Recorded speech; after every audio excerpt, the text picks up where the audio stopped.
Okay. So the last operation I want to talk about today is something called scalar multiplication.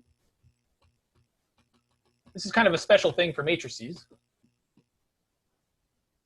but it's not terribly complicated.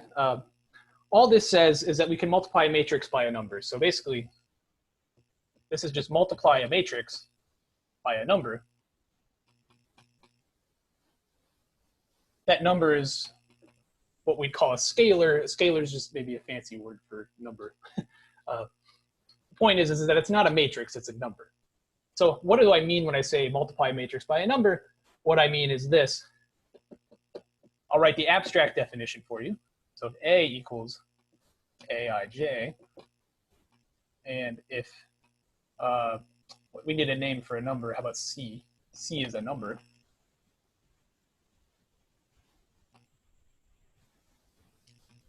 Then C times A, so I'm multiplying the matrix A by the number C.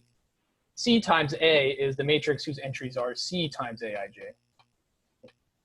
So all I'm doing is multiply every entry by C.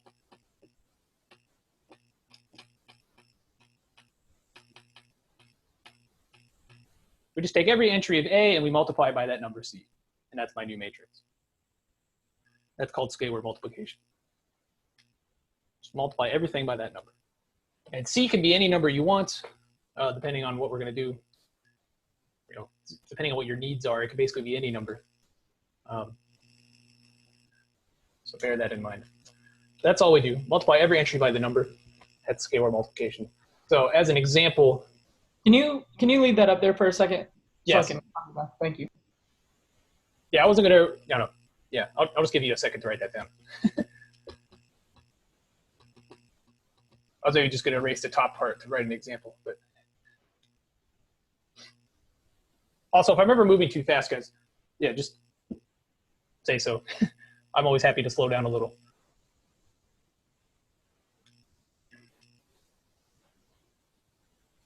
You're good. Okay, thank you. Yeah, okay, so maybe I'll leave this bottom part here just to sort of compare it. Let's see an example. Let's say A equals, we'll just do 1, 2, 3, 4, 2 by 2 matrix. And I could ask you, what is, I don't know, 2A? What is 2A? Well, according to this definition, I just take, in this case, C is 2. So I just take every entry of A and multiply it by 2. So I just multiply all these numbers by 2. So 1 times 2 is 2. 2 times 2 is 4. 3 times 2 is 6. And 4 times 2 is 8. So here's my new matrix. Again, I just multiplied everything in A by 2.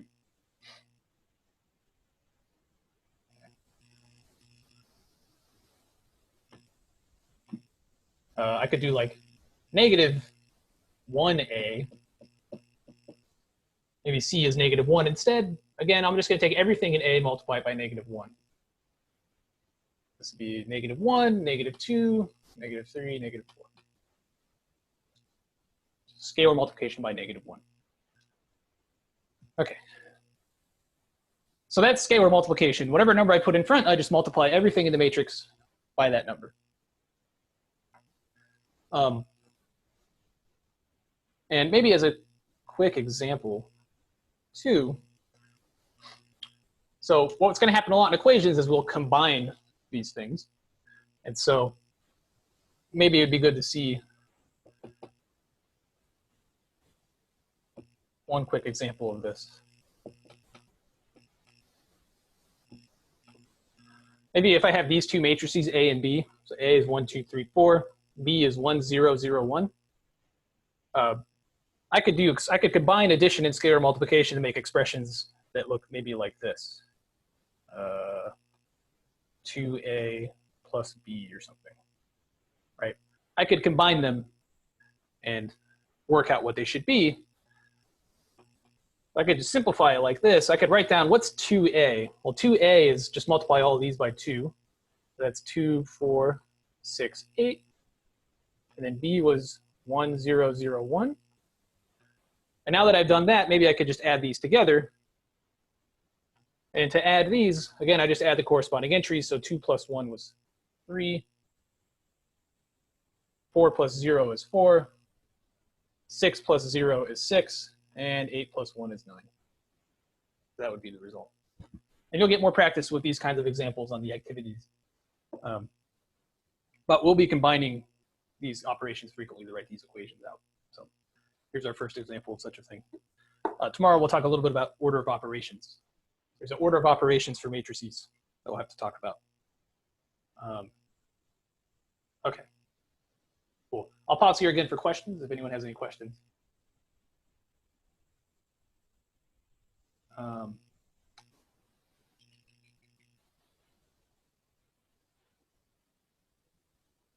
Okay, so the last thing I'm going to mention today, just briefly going to mention this to you, is scalar multiplication and addition have certain properties with how they interact with each other. So just like with numbers, you have things like the distributive property or the associative property and stuff like that. We have things like that for addition and scalar multiplication for matrices. So I just want to write down what these properties are for you. There's the commutative property of addition. There's commutative addition property, which just says that A plus B is the same thing as B plus A. So when I add two matrices, it doesn't matter which order I do it in. I could do A plus B or B plus A. They're the same. Okay. The other one is that I have a sort of distribution. If C and D are numbers, and A is a matrix, then I could distribute A over the scalar multiplication. You know, if C and D are numbers, C plus D is a number. So this scalar multiplication makes sense. And I could sort of distribute them onto the A, or I could distribute the A onto it, I suppose, whatever your point is. Point being, I could distribute this and just have CA plus DA. So distributing works like this. I have another kind of distribution too, where if I take C times 2, the sum of two matrices, so C is a number and A and B are matrices, then I can distribute the C over both of them. So that'll also work. And then the last thing maybe I'll mention is there's this other thing that maybe I'd call associative property or something for scalar multiplication, which just says that if I'm multiplying a matrix by a product of two numbers, C, D, I could first multiply D times A, and then I could multiply that result by C. So maybe I'd call this associative or something. I don't know. I gave up on my naming scheme. Anyway, these are just some basic properties. You'll probably kind of use these without thinking about it and sort of take them for granted, but I figured I'd put them up on the board for you just so you see them. These are in your book as well. They're basically, you know, all that stuff for, anyway, I'll just leave it at that before I say something that's not true. So we have these properties, and they'll be helpful for us later on. Okay, so I think I'm going to stop here for today, unless anyone has any questions.